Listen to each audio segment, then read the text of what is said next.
ধরা পড়ে গেছে, চিকু ধরা পড়ে গেছে। চিকু রোজ রোজ অফিস যাবে, আর চিকু ঠিক বিকেল হবে 6টা বাজবে, 6টার আগে থেকেই, মানে এখন 6টা বাজে, ওই হাসছে দেখো, 5:30 5টা থেকে ও ঠিক একবার দরজার কাছে যাবে, একবার দরজার দিকে তাকিয়ে এখানে বসে থাকবে, একবার এরকম বেডে বসে এরকম দরজার দিকে তাকিয়ে থাকবে। কি বলবো তোমাদেরকে, কি বলবো, দেখো এখানে বসে বসে ওয়েট করছে কখন আসবে। আর আমার কোনো ফোন আসলে, যে কোনো ফোন আসলে ও সঙ্গে সঙ্গে দৌড়ে যাচ্ছে দরজার কাছে, ও ভাবছে যে সৌ ফোন করছে। দেখো চোখ কিন্তু দরজার দিকেই আছে একটা, এই যেরকম ভাবে মন খারাপ করে বসে থাকবে, মন খারাপ করে বসে থাকবে।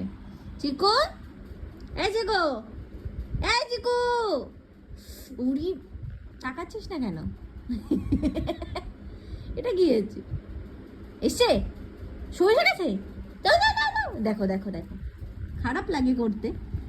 আসেনি, চলে আসো। ও বাইক দূর থেকে, বাইকের আওয়াজ